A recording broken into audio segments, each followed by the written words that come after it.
and welcome to the Matthew 25 podcast, the podcast at First Presbyterian Church in Westchester, Pennsylvania, where we discuss the words of Jesus in, you guessed it, Matthew 25. Today's podcast features church members Molly Dolan and Elizabeth Guman. Molly is in 10th grade at Henderson High School and attends the First Pres youth group. Molly started a nonprofit when she was 9 years old called Kids for Kids, which financially supports local nonprofits. She has also been recognized with numerous service awards locally and is passionate about working in the special needs community. Elizabeth is a lifelong member of First Pres and has served many years on session and with our Guatemala partnership. She is a partner in Strategy Arts, which works with organizations trying to solve big societal issues. They help strategize and structure working relationships, lead meetings, and facilitate collaboration in attempts to tackle these big issues. Before we get to that conversation, Sarah Pantasis will be summarizing this week's reading, chapters 5 and 6 from Welcome Homeless. If you wish to skip ahead to the featured conversation, you can skip ahead now to approximately 9.5 minutes. Thanks for listening to the Matthew 25 podcast.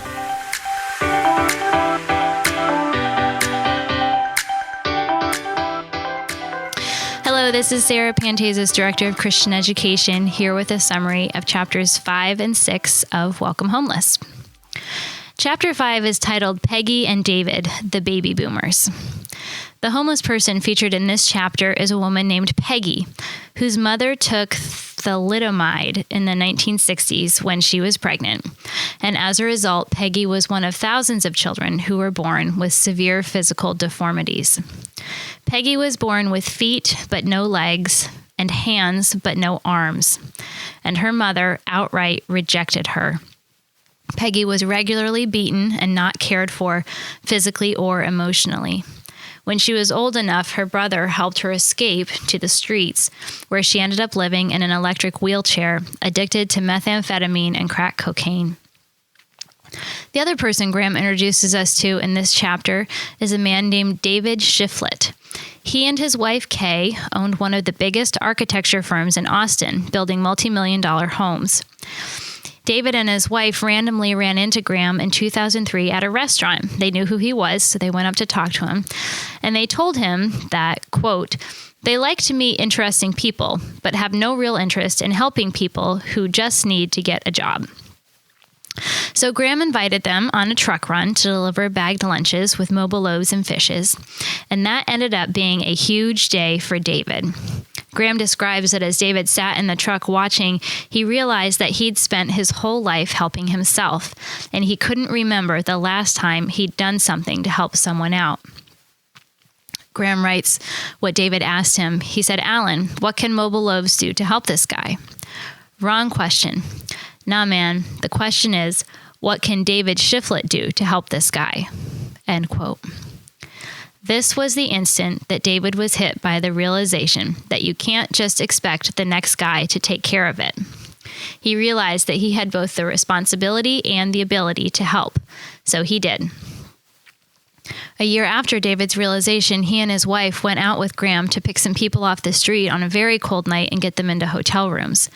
They ran across Peggy, who David and his wife then put up in a hotel room for 2 weeks, when they discovered that it had been more than 9 years since she had slept in a bed.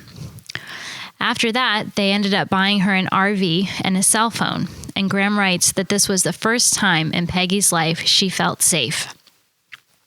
Once she was in her RV, Peggy lived a completely different life.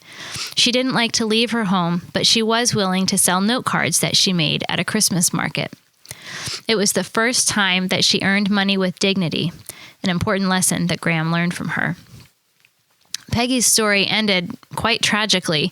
She allowed a girl to stay in her RV with her, and under unclear, somewhat suspicious circumstances, Peggy died. The police concluded it was a natural death, that Peggy had likely died and the friend didn't know what to do, so she had just left her there. At the end of telling Peggy's story, Graham writes, quote, the real treasure is the relationships you are building. David and Kay jumped into the abyss and started loving on other human beings. I think what we have to do is stop abdicating that responsibility to someone else and be willing to jump in, because the treasure trove of just jumping in is so enormous. In thinking about how we can build relationships and how hard and messy it can be, Graham also makes some connections to two Bible passages in this chapter. The first is the Maundy Thursday story of Jesus washing the feet of his disciples. Foot washing was a job done by slaves at that time, so the fact that Jesus did it to his disciples would have made them very uncomfortable because they didn't see Jesus as a slave. But in the end, that was kind of the whole point. Jesus demonstrated that we are to take on the lowest, dirtiest jobs and serve each other. Graham also brings up the story of Thomas meeting the risen Christ. He describes the theological meanings that he has found in a painting titled The Incredulity of St. Thomas by the Italian painter Caravaggio. He concludes that in that moment where Thomas is invited to stick his hand in Jesus' wound, it brings to light that Christ suffers with us, that we share in that suffering, and we can share in Jesus' glory. Chapter 6 is titled Gordy the Gentle Giant. This chapter tells the story of a homeless family. It begins in 1979 in Colorado when Linda and Tony Carmona became the parents of Gordy, the newborn son of Linda's half-sister, who was a crack addict and had abandoned the baby on their doorstep. Although they were already very poor, the three of them managed to live for a while on Tony's income from working in an oil field. It quickly became evident that Gordy wasn't an ordinary child. At age 5, he looked like he could be 10 and weighed more than 70 pounds. It was also at age 5 that Gordy had his first seizure. The medical attention he received led to an epilepsy diagnosis, and the doctors concluded that his brain would likely never develop beyond the capacity of a 7-year-old. Gordy had a hard time at school and continued to suffer seizures and need hospitalization, which led to some large medical bills.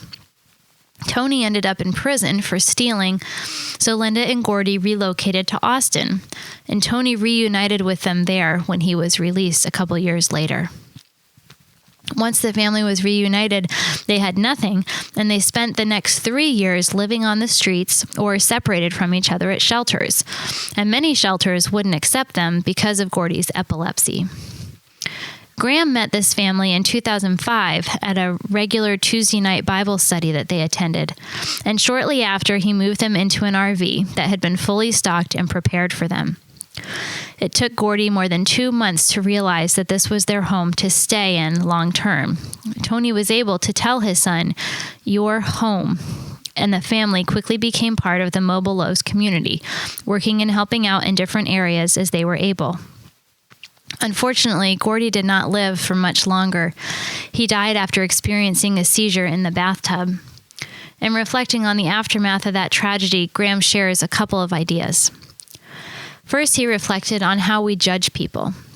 Tony, for example, when you look at him, looks like a, quote, rough and raging Mexican gang member. And Gordy, quote, when viewed under the microscope that most people use to judge the value of a human being, would be considered more of an inconvenience than anything. But Tony, who was raised in a gang and raised to act cruelly, took in a baby off the streets when he barely had enough to survive himself. And Gordy, despite his disabilities, was a loved and loving person. Graham's conclusion is that God judges our moral choices. And Graham invites us to reflect on the short and simple command of Jesus in Matthew chapter 7, verse 1, "Do not judge," and to reflect on whether and how we equally value and respect human life.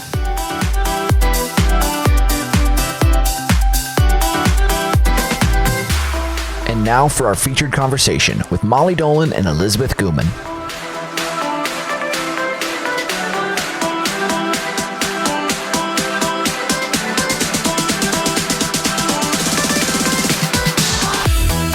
Well, hey there. This is, again, the Matthew 25 podcast. I'm here with Caroline Cupp. Hi. And we have two guests with us, Elizabeth Guman. Hello. And Molly Dolan. Hello.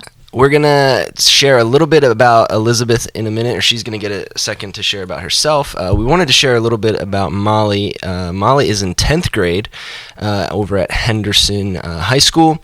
She is a member of the youth group here. She's a member of First Press as well, and we just figured most of our listeners probably are not going to be as familiar with her. So we wanted to share a little bit about why Molly and why she is here with us today, and she's going to get to share a little bit about that as well. Molly, I talked to your parents, and they gave me this awesome write-up, which I just heard you did not see before this moment. So you can feel free to edit and correct them if they are wrong at all. So Molly started a fundraiser called Kids for Kids when she was 9 years old. It funds various nonprofits in the area. She's raised over $11,000 through that organization, and she has also started 2 clubs at Pierce Middle School and Henderson as well. She is a big volunteer over at the Friends Association for the Care and Protection of Children. She's been recognized for her service at Pierce Middle School. I believe the award is called the Molly Dolan Best Buddy Award. And she's also the Exchange Club of Westchester's 2018 Karen Best Al Livingston Citizenship Award winner. And she is very active and is passionate about working in the special needs community. She's deeply involved in Best Buddies. She was at Pierce and is still at Henderson. She currently serves as the treasurer of that chapter. And a little known fact about Molly is that she is the Chester County, part of the Chester County Championship bocce team. Do you want to talk a little bit about that quickly? Sure. So the bocce program at our school started last year as we combined the Best Buddies program to make the kids in the program be able to feel included by doing a sport just like anyone else in our school. So it's official PIAA sport just like any other sport like basketball and soccer. We all wear uniforms. Half the team is in the special education class and the other half is in regular education. And Molly is also in 10th grade. As I said before, she's active in youth group and also holds a part-time job at Brothers Pizza. So Molly's very busy, and you're going to get to hear a little bit more about that, but we just wanted to share that quickly so that you have a little background.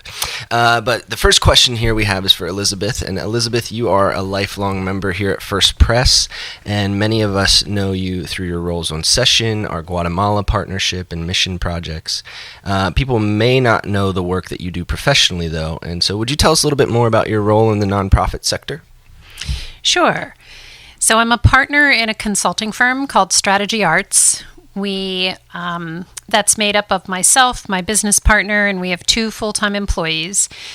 And we work with all kinds of organizations that are mission-based, nonprofits, for-profits, and government agencies.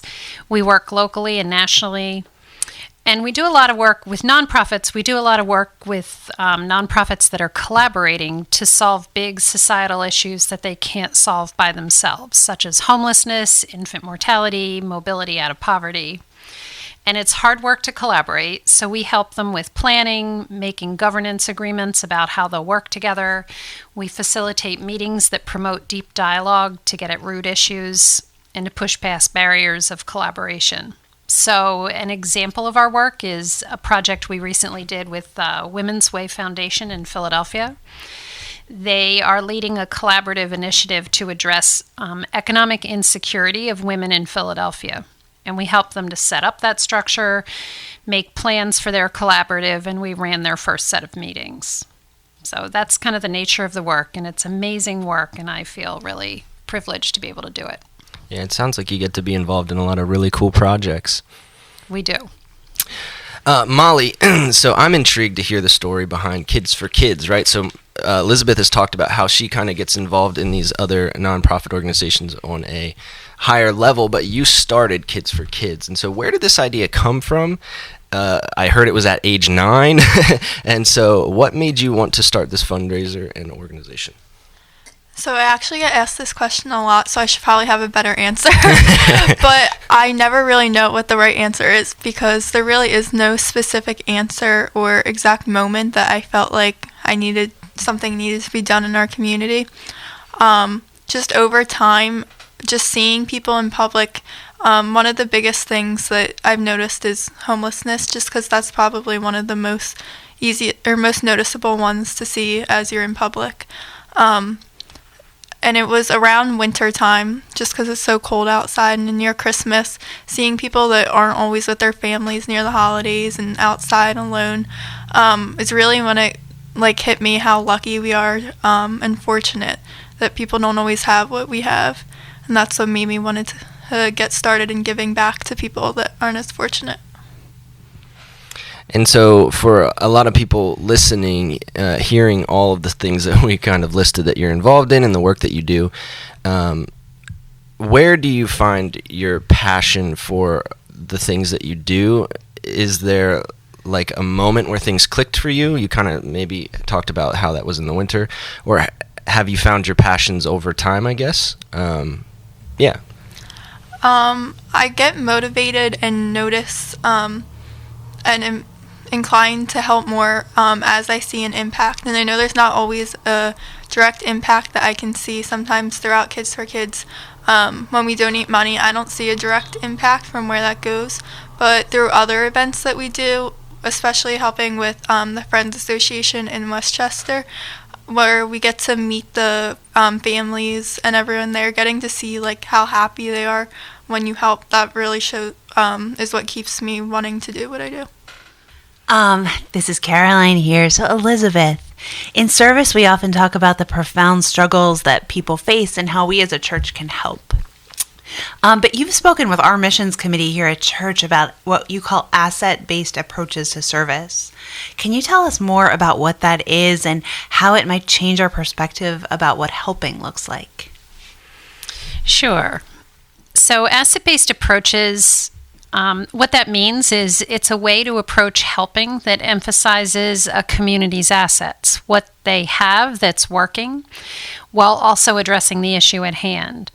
So a simple example, often we might say, we are helping homeless people. And when we do that, we define people by their homelessness. And we can shift that and instead say, we are helping people who are experiencing homelessness. This affirms first that they're people, and homelessness is one aspect of their life, but there's many others. And so an asset-based or strength-based approach challenges us in a couple ways. First, how do we challenge our assumptions about people who are experiencing the issue of homelessness? For example,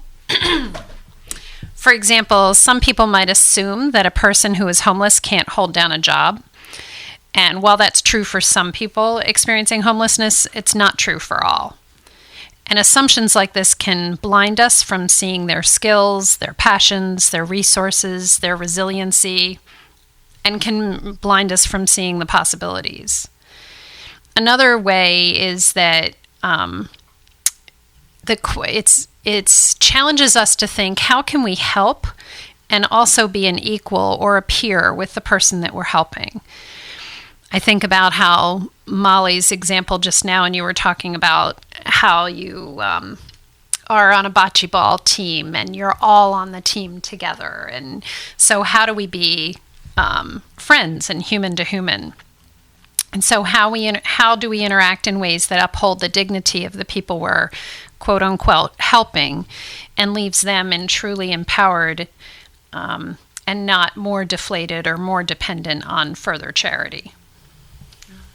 Thank you. I love that idea of human to human connection, because I think, I have some experience working in the social service area and thinking about back to those days where even these really well-intentioned sort of young people, when we were young, going in to help people, and how quickly most of us sort of burned out of that because we realized that even the most well-intentioned helping, when it was sort of reaching down, didn't yield the kind of results that we sort of imagined in our heads that we would get. And the people that were really, really effective at those types of service ministries were the folks that didn't need to help out of their own need to be a sort of savior, but rather really appreciated and saw the person in front of them and got to meet them where they were and help them to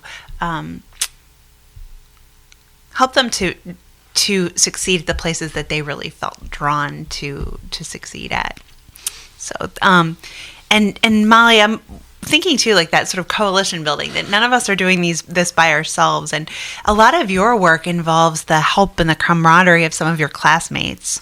And I'm kind of curious because in the book that we're all reading together as a congregation, Alan Graham shares the story of this architect named David and how he starts serving out of what he calls a righteous sense of obligation, which to me means that he's serving because he thinks he should, but not because he actually wants to.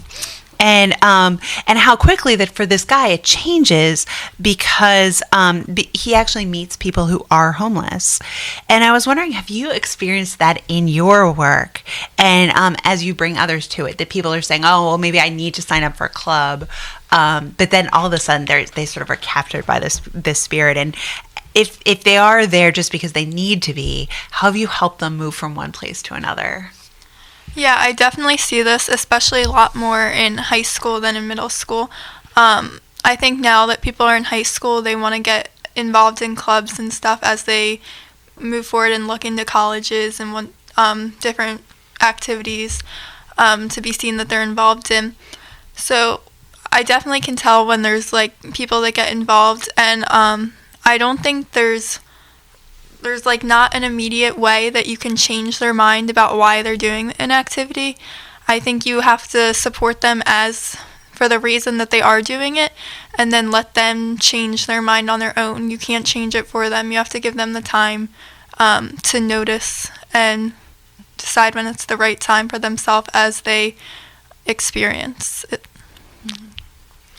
That's really interesting. I never thought about like how when students are trying to get involved in service aspects of things, that a lot of times it's almost resume building in terms of for college and getting into those sorts of things. And I think that's so grace-filled the way that you handle that, in terms of like, all right, if that's why you're here, we'll start there and then let's get to a place that's maybe a little bit more I don't know, nuanced, I guess would be the word.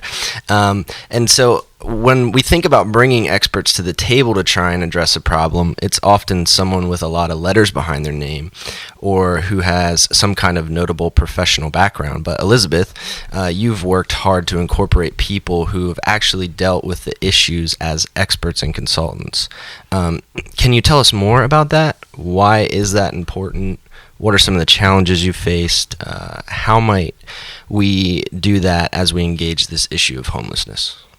Yeah, so traditionally nonprofits have tried to create solutions without involving the community they're serving. But when they do that, they often miss the mark. In the book that we're reading, there's a great example of this with Houston Flake. Alan Graham talks about his plan to give out, when he first did the truck, and his plan was to give out phone cards. And Houston, who had the experience of being homeless, told him that wasn't a good idea, that those folks he wanted to serve didn't need phone cards, and that they didn't really have people that they would talk with, and what they needed were socks. And he was right on the mark, and Alan followed his suggestion. So we do work with nonprofits to help them figure out how to get that perspective into their work. And that can look like something like an advisory group, although we will do that more. We call it a community conversation group. So we bring a group of people together and have meetings over time so that they can build community and relationships with the nonprofit that is wanting to get their perspective. Or we've done work where we will bring on somebody who has the experience of the issue that we're working with onto our team as a part-time person for the length of the project to kind of walk alongside us and help us be accountable in the work that we are doing. So we're experimenting with a lot of different ways and working with nonprofits who are really committed to doing this. And as you can imagine, it's really hard to do. So you have to figure out how you connect with folks with the lived experience. How do you build trust so they even consider working with you? How do you pay them? How do you run a meeting so they feel safe enough to share their experiences? How do you support the professionals in the room to change their habits and really listen deeply to what these lived experience experts have to say? For us, one thing we can do is ask the nonprofit partners that we're working with how they involve people with lived experience in the design of their programs. And also we can decide if we're going to do a program or offer a service that somehow we find a way to have people with the experience of homelessness in our community to help us design that solution. So can you share a story about a time when inviting somebody in with a lived experience worked really well and changed the outcome of the conversation to something that you hadn't expected? So I would say, let me start by answering the first part of the question and then see if I can come up with a specific example for the second. So the first part of the question, I would say, an example, I'll go back to the Women's Way example. And one of the things that they did in their project is really early on, as they were figuring out the goals of their initiative, we did a process where we interviewed people who had experienced women who had experienced economic insecurity in Philadelphia, and we asked them what they thought about the initiative, what they thought about the goals, how the goals were worded, and all of that. And we brought that all into the launch meeting, and we invited some of those women who we had interviewed to come be part of that launch meeting. And probably the example that I really remember was when we were setting goals. There was this whole conversation about whether the goal should be that this initiative would reduce the number of women who were experiencing economic insecurity in Philadelphia, or whether it should be that all women in Philadelphia will not experience economic insecurity, like the all or nothing. And the conversation was, well, that's unrealistic and we need to set a more realistic goal. And the woman who's the executive director of Women's Way said, we need to say all. Like, I don't want to settle for less than that. That's what we're working towards. And one of the women who is a person with a lived experience stood up and affirmed that and said, if you had said that it would be a partial goal, I was going to walk out of here. And so it totally affirmed as we moved forward, like that was not a question anymore. Nobody questioned that anymore, because it was like, said and then affirmed by somebody with that experience, and said, if I'm going to be a part of it, it has to be something where we envision all people. Thank you. And Molly, no doubt about it that you've done so much and you're so humble about how you walk through life, and it's also clear that you're very young, which is why I think your story is really awesome. You don't have the privilege of longevity of life and years of Bible study to fall back on when it comes to your call to service. So what I mean is you haven't lived a long time, and it's not like you've got 30 years of study like some people in our church might have. But something interesting that Graham notes in the book is that understanding follows faith, not the converse. So knowledge and experience don't lead to faith, but faith leads to knowledge and experience. What would you say to others who are listening to this podcast who may want to get involved but don't feel like they know enough or they're not qualified? So I don't think going into any of this I knew exactly why I was going into it. I just felt there was something that needed to be done. And I really didn't have any reasons why I felt that that anyone couldn't be able to do this. I think that if someone's needs help, anyone, no matter what kind of circumstance you're in, should be able to give any kind of help that they can, and not to doubt or overthink any first ideas that you have of how you want to help. And then as time goes on, as you really get into what you realize that what you want to do, you'll be able to understand exactly why you're doing it, and it'll unfold through time. So the answer is almost just jump in. Yeah. And trust that the knowledge will come. Yeah. Yeah, I love that. Well, and I love that. I think it's such great advice when I think about the meetings that we run and the conversations that we have in our work. I love what you said about not overthinking. I think that it's a common thing we do, especially maybe as we get older, and have all that experience and knowledge. And it's like, whoa, we got to really make sure we think this through. And I think that's really great advice. You can keep thinking and thinking yourself into doing nothing. Mm-hmm. Yeah. And one of the things that I love about working in a congregation is that churches tend to be places where people and organizations connect. We're not off in our own little silo, and we're also not trying to reinvent the wheel if some other person or group is already doing something really well. And Elizabeth, you've talked about the idea of collective impact. Could you say a little bit more about what that is and how a place like First Pres might fit into that? Sure. So collective impact is based on the understanding that to solve issues such as homelessness, one organization can't do it by itself. So it's a way of involving different sectors to work together, such as nonprofits, government agencies, businesses, community members, faith-based organizations, etc. And first, it's about coordinating actions to see where there's gaps. And then second, it's about together understanding the complexities of all the factors that influence the issue of homelessness in our community. So we're fortunate to have in Chester County, we have Decade to Doorways, and that's a collective impact initiative that's addressing the issue of homelessness. Looking at the whole system, understanding how the different players fit in and where their gaps are, and looking at root causes. So how does First Pres fit in?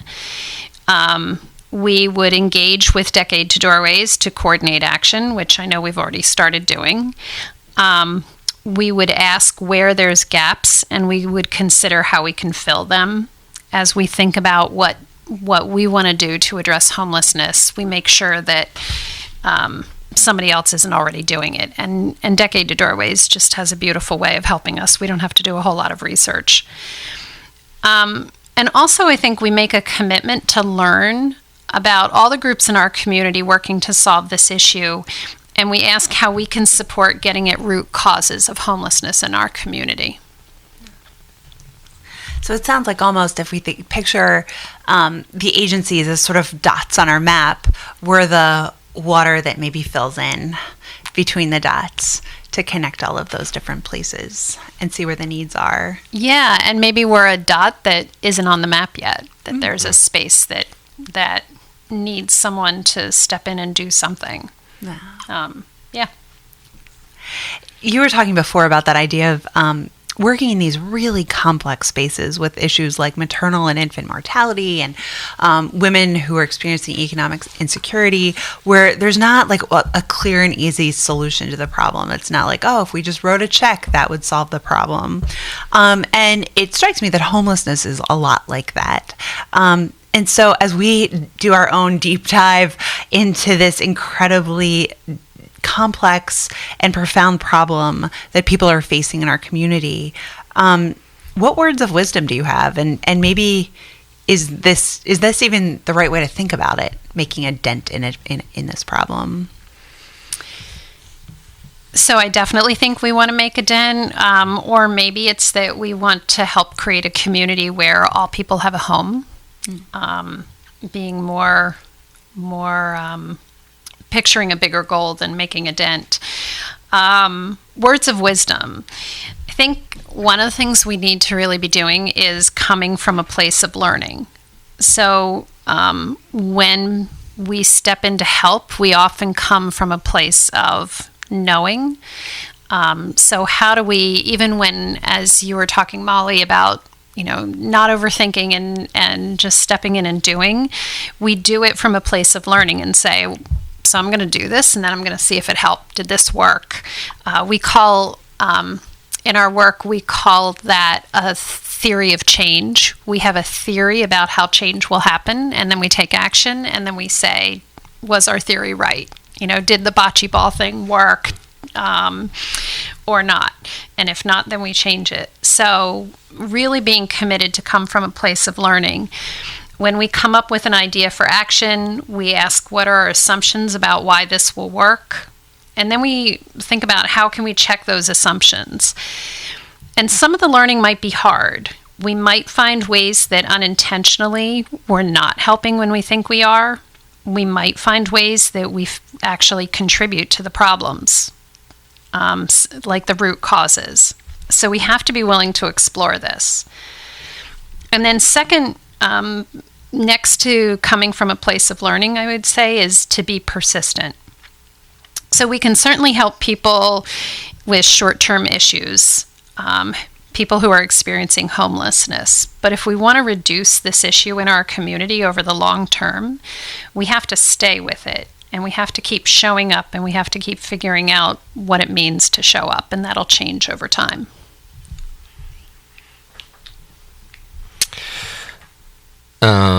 Maybe we should have said this at the beginning, but when we're referencing the book, we're referencing chapters 5 and 6. Those are the chapters that we're kind of speaking to on this podcast. And to go along with what you said about coming from a place of learning and a place of persistence, Molly, another big thing that Graham stresses about acts of service and justice is, again in chapters 5 and 6, is that you can't just expect the next guy or girl to take care of it. You have to take responsibility for it and do the work ourselves or yourselves. If I was asked who has best modeled that in my life recently, I would say you. And so you seem to really embody this. What has led to that mantra or that model for you? I think that if we all kind of thought, the next person can just do it, and we all decided to sit back and just watch and let someone else do it, who would end up doing it? We can't all just decide that someone else is going to do it. And once one person starts, there's usually a connection where friends and family decide to get involved, which can lead to many people around and have whole communities start getting involved with different types of service and activities with them. Yeah, it really seems like in your case that's been true, because what started out as Kids for Kids, which I believe yard sale, right? Yeah, is how it all started. And now it's gotten to the place where you have clubs at Pierce and Henderson, and your friends are getting involved in those things. It just seems like that's a natural progression of how your life is played out, and this specifically in your case. And I think that when people start to get involved with Kids for Kids, and they see that they really enjoy the impact that they're making, they'll go out and start their own type of activity, which leads to even a bigger impact that they're starting on their own in even a larger community. Yeah, that's awesome, because it's almost like, hey, I've got my thing and you guys help me here, or you can get involved here, but the goal isn't to stay there. The goal is to go out and to do other things that you're involved in and that you find your passion in. I think that's awesome. That's great. Elizabeth, one of the buzzwords of justice communities these days is being an ally to a person or community who's vulnerable. How do you define being an ally? Do you have any tips as we seek to be allies to those who are homeless or at risk of homelessness? Being an ally means speaking and taking action where another person cannot. Or it could mean supporting that person to be able to use their own voice, but they can't. They need some kind of support, or for whatever reason, can't do it on their own. It means learning about the issue. So in this case, about the issue of homelessness. It means speaking up in places where people who are experiencing homelessness cannot be. Maybe they're not part of meetings that we have a privilege of being a part of. Or maybe it's that they are there, but no one will listen to them, but people will listen to us because they know us or because we have a certain role that they pay attention to. The thing that's tricky about being an ally is that often we aren't aware of where we have power. Like, we just take it for granted, and we don't realize that people do pay more attention to what we have to say or something like that. So part of being an ally is becoming aware of our own power and where we have that power and where other people don't. And then it's a journey. We can ask, can we walk alongside a specific individual as they take steps to address issues that are causing homelessness in their life? Or maybe it's more like a policy type of thing. Can we go to city council meetings and speak up on policies that influence people experiencing homelessness? And it can be informally in our own personal lives. Can we speak up when we hear others perpetuate unhelpful myths about causes of homelessness? So those are different examples of being an ally. Molly, do you feel like at school that sort of the things that Elizabeth is bringing up are things that a lot of students try to do? Do you feel like they've kind of taken this ally role as well in school specifically, or do you feel like there's still room for growth there as well? I think people definitely start to take that effect and become allies, just like she was saying, but I also think there's definitely room for people to grow and learn more to become better allies.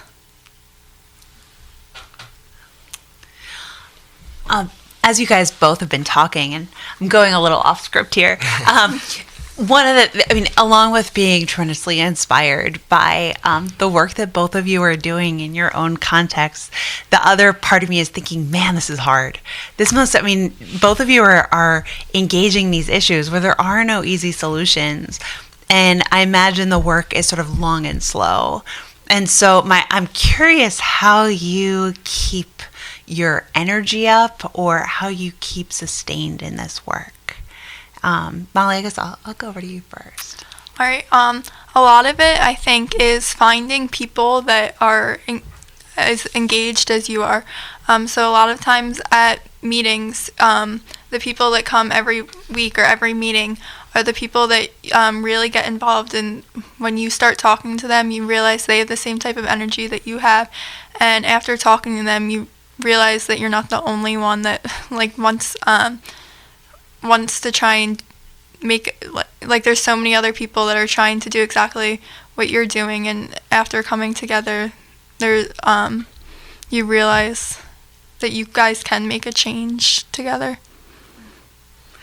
Collective impact of individuals. Yeah. Mm-hmm. Wow.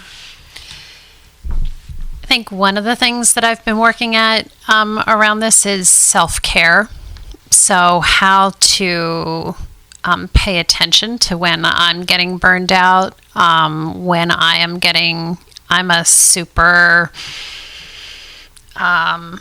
a person who is easily impacted by other people's situations, and so it doesn't take long for me to be overwhelmed by stories that I'm hearing that people are talking about. And so how do I be there, be present, listen to people, but then go back and take care of myself?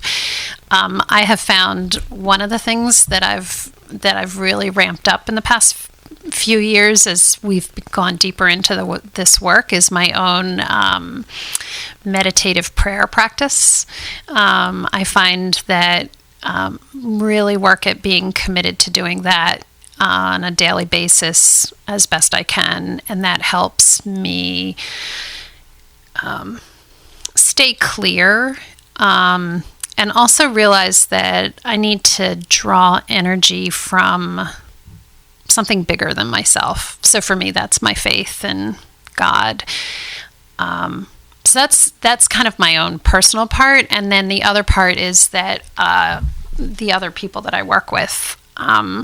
First would be my team. My professional team is amazing, and we really support each other when we're doing this work.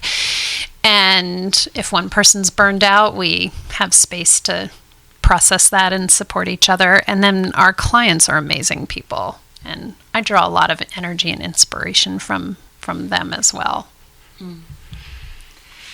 Yeah, as you guys are talking, I'm thinking about a recent sermon that was given here that talked about sort of there are no Christians in isolation. Like, we're not one person out in the world. And while you can see God sort of on your own, it's the community that gives us strength, that the community of people that are working together to do something that one person can't do on their own. And each of you in your different ways is sort of describing that where in your own settings.